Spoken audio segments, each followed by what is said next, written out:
Hello, আসসালামু আলাইকুম guys. আপনি কি খবর? শুনতে পারলি? আলহামদুলিল্লাহ। অনেক কই যাবা? মানে যাম আমনের লগে।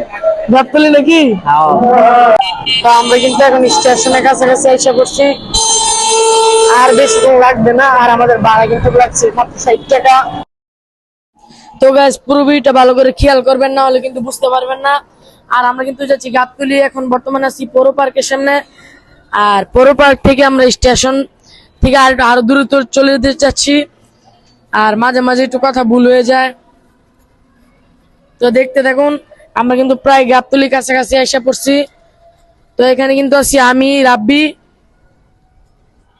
তো আমরা যেতে যেতে রুট গুলো দেখিয়ে দিচ্ছি, আর আপনারা কিন্তু যেতে পারেন। গাবতলি কিন্তু অনেক বড় একটা মসজিদ, আর এখানে গিয়ে নামাজ পড়বেন। আর কোরআনের কোন আয়াতে যেন লিখে আছে, মইয়া নিজের বাড়ি থেকে অনেক দূরের মসজিদে গিয়ে নামাজ পড়লে অনেক সওয়াব। তাই আমরা পড়ার চেষ্টা করি মাঝে মাঝে। তো এখানে আসার সাথে সাথে দেখি আজকে বিএনপির মিটিং, তাই অনেক বড় সমাবেশ হবে।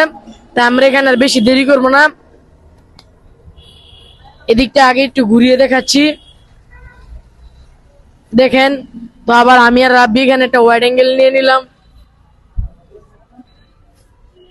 তো দেখেন, কে জানি আবার এখানে পোলাওর চাল ফেলে গেল। রাব্বির অনেক কষ্ট হচ্ছে, না থাক, রাব্বির মনটা ভালো, তাই একটু কষ্ট হবে। এমন বন্ধু বান্ধবী দরকার যে অন্যের কষ্টে কষ্ট পায়। তো দেখেন, গাবতলী মসজিদটা আমি দেখিয়ে দিচ্ছি। আর এটার সামনে এই এই একাডেমি ভবনের সামনে কিন্তু অনেক ধরনের টুপি, মধু, তারপর আরো বিভিন্ন ধরনের জিনিস পাওয়া যায়, তো বাকিটা ভুলে গেছি। এর আশেপাশে কিন্তু মাদ্রাসাও আছে, মাদ্রাসা এবং এতিমখানাও আছে। আর দেখেন, এই দেওয়ালে কিন্তু অনেক ধরনের আরবি আর্ট করা, আমার দেখে অনেক ভালো লাগছে। তো এখন আমরা সামনের দিকে যাচ্ছি, কারণ সমাবেশ নামাজ পড়া শেষ এখন আমাদের। তাই সমাবেশ বলে আমরা তার দেরি না করে তাড়াতাড়ি চলে যাচ্ছি। আবার একটা ওয়াইড অ্যাঙ্গেল নিয়ে নিলাম। তো এখন আমরা গাবতলী মাদ্রাসার ভিতর থেকে বাইরে চলে আসলাম। তো এখন আমরা অনেক মিশু খুঁজতেছি, নামাজ পড়ার পর এখানে অনেক মানুষ বেরিয়েছে। আর এখানে কিন্তু অনেক দূর দূর জায়গা থেকে মানুষ আসে, তাই আর গাড়ি পাওয়া যাচ্ছে না।